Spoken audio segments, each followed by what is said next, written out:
पाहताय जेबीर TV news. बातमीत सत्यता हीच आमची ओळख। प्रांताध्यक्ष हर्षवर्धन सपकाळ यांच्या हस्ते काँग्रेस पक्षाच्या प्रचाराचा शुभारंभ। धुळे महानगरपालिका निवडणुकीच्या पार्श्वभूमीवर धुळ्यात काँग्रेस पक्षाच्या प्रचाराचा शुभारंभ प्रांताध्यक्ष हर्षवर्धन सपकाळ यांच्या हस्ते करण्यात आला। शहरातील काँग्रेस भवन परिसरात विविध राजकीय माजी नगरसेवकांनी काँग्रेस पक्षात पक्षप्रवेश केला। महापालिकेच्या निवडणुकीतील आघाडी संदर्भात स्थानिक पातळीवरच्या नेतृत्वाला आम्ही अधिकार दिले असून इंडियन अलायन्स सोबतच वंचित बहुजन आघाडी आणि शेतकरी संघटना यांच्या सोबत आमची चर्चा सुरू आहे, अशी माहिती काँग्रेस पक्षाचे प्रदेश अध्यक्ष हर्षवर्धन सपकाळ यांनी यावेळी दिली आहे। जे यशस्वी बहुमत भाजपला मिळाले। नगरपालिकांमध्ये मिळालेलं यश हे अजित पवार आणि एकनाथ शिंदे यांच्यासाठी धोक्याचा इशारा आहे। प्रत्येक सोबत घेतलेल्या मित्रपक्षाचा घात करणे हा भाजपचा स्वभाव आहे। 2029च्या निवडणुकीत हे दोघेही पक्ष भाजप सोबत दिसणार नाहीयेत। देवेंद्र फडणवीस एक जल्लाद आहे आणि म्हणूनच त्यांच्यातला एक पक्ष विरोधकांची हात मिळवणी करण्यासाठी निघालाय, असा सनसनीत टीका हर्षवर्धन सपकाळ यांनी भाजपवर केली आहे। राहुल गांधी यांचे सदस्यत्व काही तासात रद्द होते। सुनील केदार यांची देखील आमदारकी रद्द केली जाते। मात्र रमीचे आंतरराष्ट्रीय खेळाडू असलेल्या माणिकराव कोकाटे यांची सुरक्षा प्रशासन करताना दिसते। त्यांची सोय होईल अशी वातावरणाची निर्मिती पोलिसांनी केली, तसेच त्यांना बेल मिळावी यासाठी सरकार गप्प बसलं होतं। भारतीय जनता पक्ष हा न खाऊंगा न खाणे दूंगा या धर्तीवर काम करत नाही, तर तो मिल बाट के सब खाओ अशी त्यांची भूमिका आहे। एका मंत्र्याला वाचवण्यासाठी केविलवाणा प्रयत्न हा सत्ताधारी पक्षाचा सुरू आहे।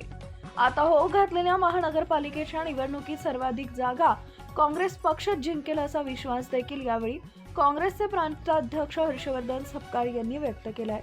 प्रतिनिधी परीक्षित परदेशी, धुळे।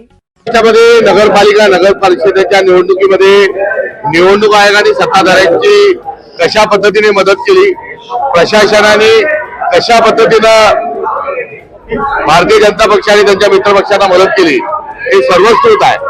आणि याच पार्श्वभूमीवर निवडणुका जिंकण्याची घाई ही मोठ्या प्रमाणावर भाजपला झालेली आहे। त्यामुळे निवडणूक आयोग यामध्ये एका राजकीय पक्षाला मदत करण्याची भूमिका घेत आहे, तर प्रशासन जे आहे हे सरकारच्या इशाऱ्यावर चालत आहे ही बाब सर्वप्रथम या ठिकाणी अधोरेखित करतोय।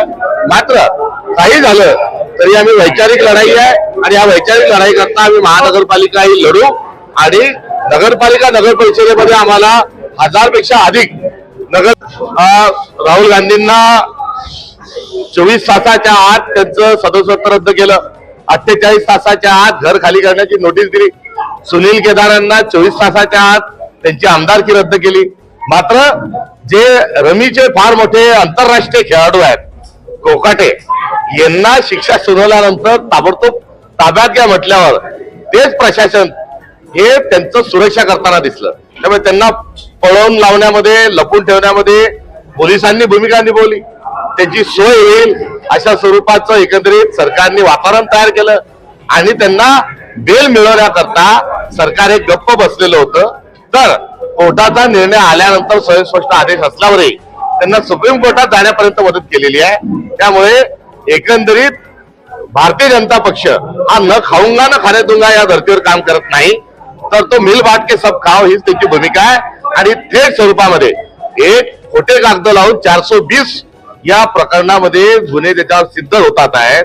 या सगळ्यामध्ये शासकीय जो दस्तावेज खोटे सादर करतात अशा एका मंत्र्याला वाचवण्याचा केविलवाणा प्रयत्न हा सत्ताधारी करत आहेत हे सत्य आहे। पक्षाला हा लोकशाहीला फाशी देत असल्याचं आहे। मात्र या ठिकाणी आपला जो प्रश्न आहे हा मला आवडला आणि तुम्ही तुमच्या प्रश्नात जल्लाद केवळ लोकशाहीसाठी आहे का अजित पवार आणि एकनाथ शिंदे यांच्या संदर्भातही आहे, तर या संदर्भामध्ये जे पाशवी बहुमत भारतीय जनता पक्षाला मिळालेलं आहे आणि नगरपालिकांमध्ये जेवढ्या मोठ्या प्रमाणात यश मिळालेलं आहे हा या दोन्ही पक्षांना असणारा धोक्याचा इशारा आहे। आणि या धोक्याच्या इशाऱ्यामध्ये पुढच्या वेळेस या दोघांना दूर केला जाईल।